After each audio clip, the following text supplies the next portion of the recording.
Welcome back to Turpy Eyes, back with another weekly video for the channel. As you can see, I'm starting out in the commercial facility. This is a 64 light flower room. This is flower room 2 in my facility. We're getting started growing in here again in this room first. Got the cocoa bags all lined up on all the tables in here. We got 8 tables, which have 8 lights on each row. Each zone is its own table. Ideally, in the future, if we ever need, we can have one table in one strain up to 8 different strains. This run we're going to run 2 different strains. Half the room will be Slurricane number 7 and the other half will be Super Boost. So currently I'm just testing the Pinnacle control system right now. We've been running it for about 36 hours so far. This is a custom code that both me and Pinnacle have developed together, combined with my design work of the HVAC system. We did have some troubles in the previous round in this room with the HVAC ducting. Those have all been solved now, I believe. I don't think we'll have any issues going forward in this space now. So we did modify some of the code in the Pinnacle system since it is a custom setup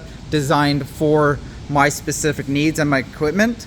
So we are running a reheat system in here, which is running no dehumidifiers. We're combining both an electric heater and the AC system to lower the humidity in this space while we're growing. So we're gonna give it another about 24 hours of testing just to make sure we have everything covered, all the different scenarios that we might run into before bringing plants into here. Our clones do arrive from the supplier in about 6 hours. So they will have some time to acclimate to the space and relieve their stresses from the transport, which was a couple hour drive to get to this location. So I just want to give you guys a quick update and then we'll pick back up when the clones are here. We've finalized all the testing in here and then we're about to transplant the clones. Just got the clone or the cocoa bags out here so they can acclimate to the temperature because they were stored outside, which was not climate controlled for about 6 months. These are the exact same bags that I've been using in my grow tent room and the 6 light flower room. This is the exact same batch and everything that we used in this facility on the first run of plants in here. So if you've been following along with the 6 light room and the grow tent room, this is the same cocoa that has been used in this facility along with theirs. So everybody that's saying that it was the cocoa being the issue, definitely not. You'll see when we do a grow in here, we're using the exact same cocoa and all that's different is the building. Anyways, we're gonna move past that topic going forward on the channel since I think I've resolved everything in that space, but we'll pick back up at our next update. Hope you guys like this grow room so far. These are the Grandmaster level LED lights up here. We're using the Bloom 6, but I had him upgrade the LED driver and the LED output to have 780 watts in these lights. So we have a good amount in here. We're running a 20-ton AC system and a 60 kilowatt electric heater. We are a little below ideal for the dehumidification with those two things combined. I don't think we'll have an issue this run, but in the future when we grow with larger plants like we did with the first run, we might have some issues. So if we ever run into that issue in the future, we will add some units on the side walls to be combined with the current system we have to increase the dehumidification ability in this space. Okay, so we've traveled over to the grow tent room to give you guys a quick update on here. I'm going to do some work in here on removing some of the plants that aren't healthy anymore and then replacing it with some fresh clones. So we're going to change our game plan in this room. Instead of having all the grow tents on the same cycle, I'm going to transfer all the large healthy plants into the 4x8 grow tent behind me.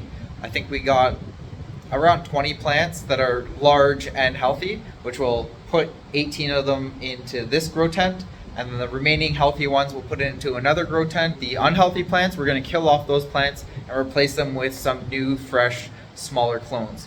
So they will be offset quite a bit from the other grow tents, but that's okay. That's ideally what I wanted to do in this grow room anyways, have each of the grow tents offset by a few weeks. That way the pollination of each individual grow tent won't affect the next one, and we can separate all the projects perfectly with no worries of pollination going into other ones when we turn off all the fans in here and have no air movement while we do the pollination on a single tent. So let's take a quick look at the plants, because honestly I'm not proud of what's going on in here, but we are working through all the different hurdles that come this way in this building. You already seen the plants downstairs, which are doing much better and have really taken off since we've fixed all the issues in there. So we are focused on making the plants stay healthy in this grow tent room now. Okay, so we'll look at the plants that have been in here the least amount of time since we set this temporary setup up a couple days after the other grow tents. So unfortunately, these front 4 plants are all pretty much dead, combined with this one back here, that one there. I think we'll kill off this one. Any of the ones that are pretty much shriveled up, we're gonna kill off. Big ones like this, we'll move over to the 4x8. So we do have a couple of those bigger ones like here, this one, that one.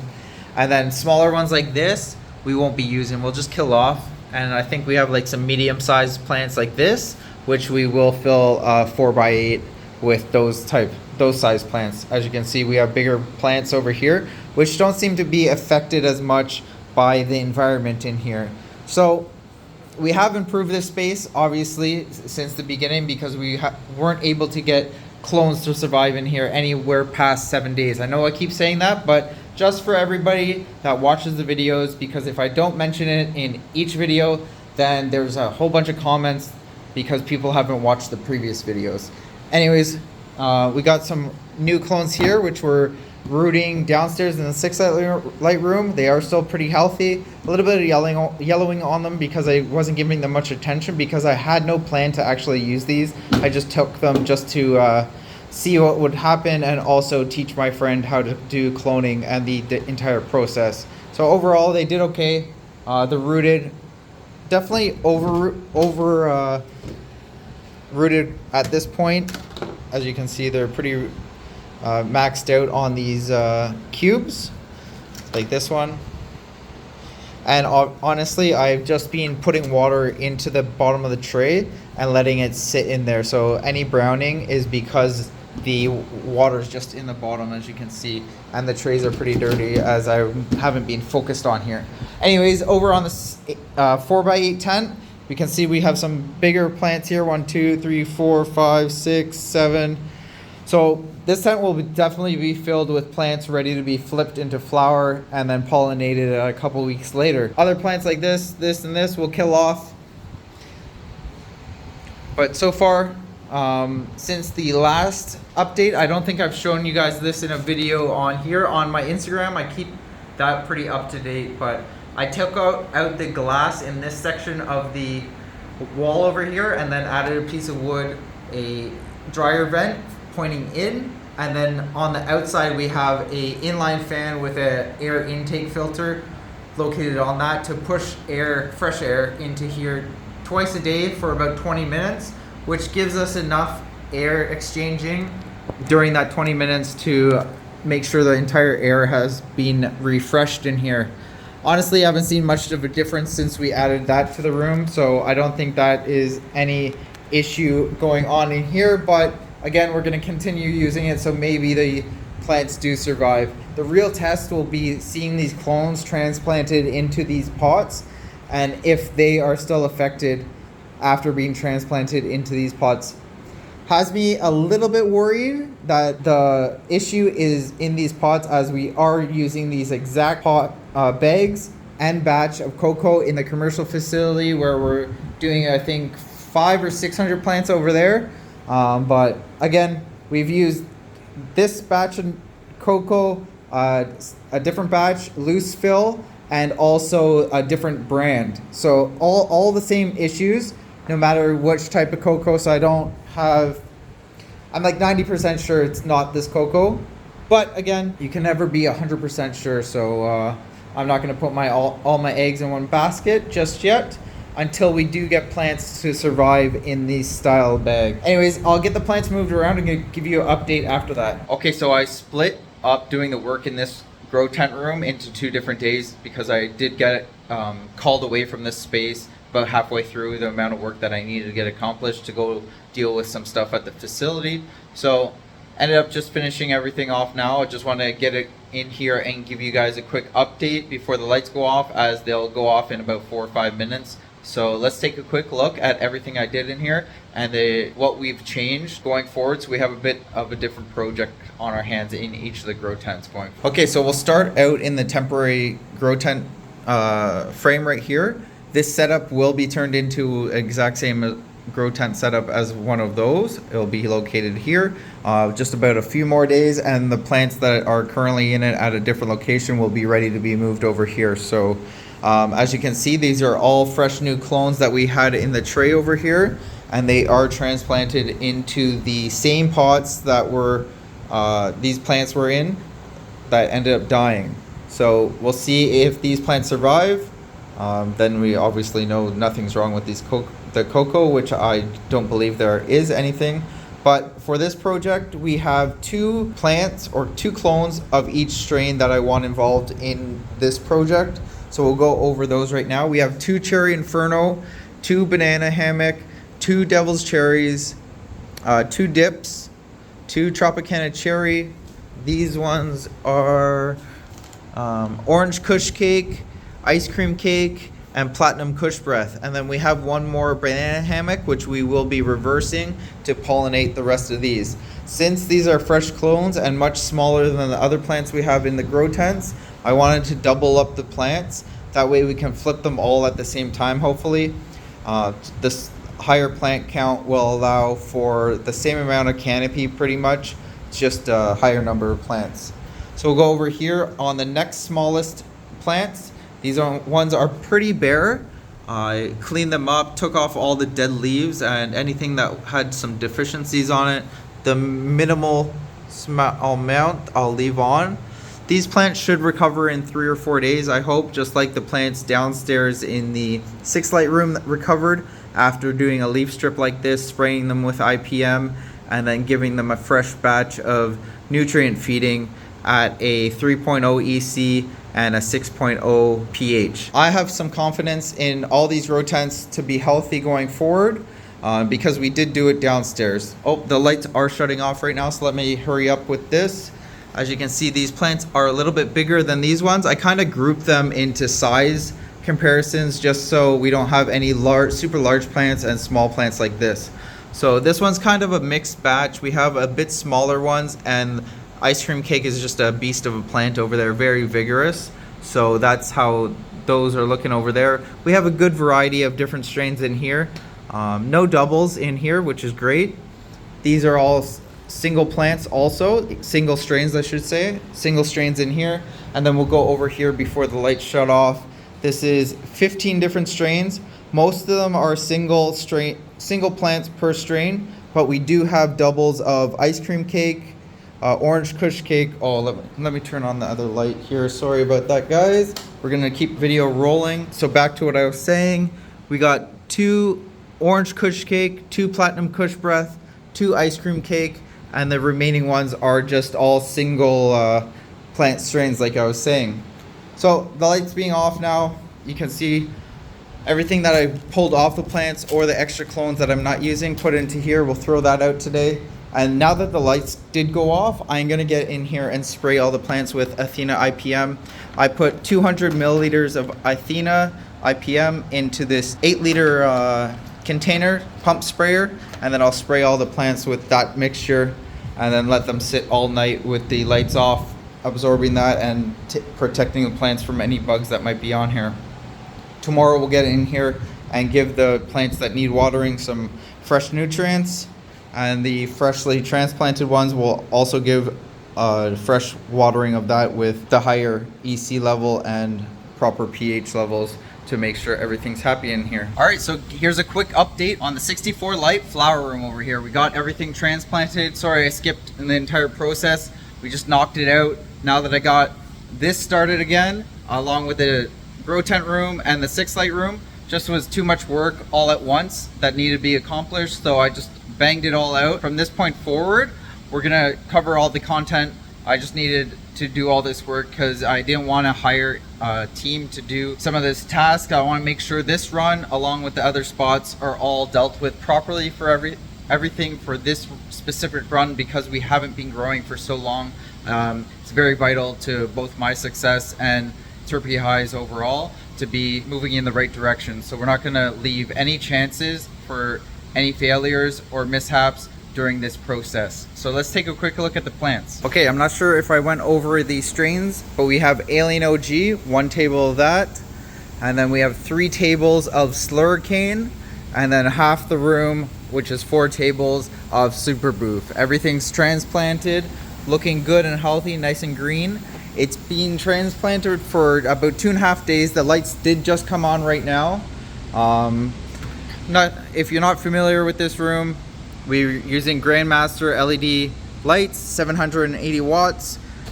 Each table has 8 lights. We got 8 tables in here. We have under table fans, 1 in each corner, exact same as this. So 1 there, 1 there, 1 there, 1 there. Kind of creating a cyclone under the tables of airflow. And then we have 8 wall fans here, and then 2 in the center. So that's good overview of everything we got going on. We got the Pinnacle control system over there. You can see the boxes there and over here. Doing all the controls for the HVAC systems. We are running the reheat system in here. I think I might have went over this earlier in the video, but that's a quick recap. Again, we have all the drip emitters. Each drip emitter is a half gallon per hour. And then we're going to use 2 of those per plant, which is what we're going to do tonight. I'm going to give these plants 1 more hand watering with the wand, and then we're going to put the drip emitters in there and start the irrigation cycles from the automation after that going forward. So I'm going to get to work right now and then check in with you guys after. Okay, so we're back in the 6-light FlexStar grow room. We have the white runts here and the multiple strains over there. We're just going to get in here today and clean up this bottom section, which is just a couple inches above the under canopy lighting, because none of this will grow. And as you can see, there's some leaves that need to be pulled off from the issue that we've been having from before. Other than that, we'll clean up from here below, and then above there we'll remove the larger fan leaves like this to get some good airflow and light penetration to everything above those under canopy lights, allowing for good light penetration from the top. I've already done over here where the 3 permanent marker are. As you can see, there's not much growth above or below the under canopy lighting. Although these plants are much smaller than the remaining plants, but that gives you a good idea of what we're going to do. So I'll give you a good update once we've accomplished that entire process. Okay, so I just finished the work for the night. As you can see, I finished off watering the plants. We got the trellis netting down and all the canopy evened out as much as I can. Obviously it's a little hard with so many different strains on this side, but I think we did a pretty good job. It's nice and flat now, just with a little bow in the taller plants in the center, but not a problem. I think we're gonna knock this round out of the park. I just flipped the lights to 12 hours on and 12 hours off. It's currently 81 Fahrenheit. I can't really show you on here, it's bad reflection, and 77% relative humidity. I've been working in here for quite a few hours, putting the trellis netting on, cleaning up the undersides of the plants. So the CO2 currently is at 2500 ppm, but we have it set to stay at 900 ppm right now. And we have about a 500 ppfd of light intensity or PAR at the top of the trellis netting. Since we do have the under canopy lighting, we did leave quite a bit of under canopy under here. Without these, you normally would strip everything below the trellis netting going into flower, but because we have the under canopy lighting, we are going to take advantage of all this extra yield down here and really see what the under canopy lightings can do in a proper setup with the plants trained specifically for the under canopy lights. So you guys will see just how different the harvest will be for the harvest, not only under the canopy but above the not only under the trellis netting, but above the trellis netting will apparently finish out much faster and more even throughout from the bottom of the plant to the top. Along with, let's check out how much the increase in the yield will be. I know it's not, we can't really compare it to anything as it's the first run in this specific grow room, but it's a good number to see per light, which we will be calculating at the end of this harvest. Well guys, that's all the time I have for this week's video. Until next time, happy growing everyone. And remember to get out there and make it happen.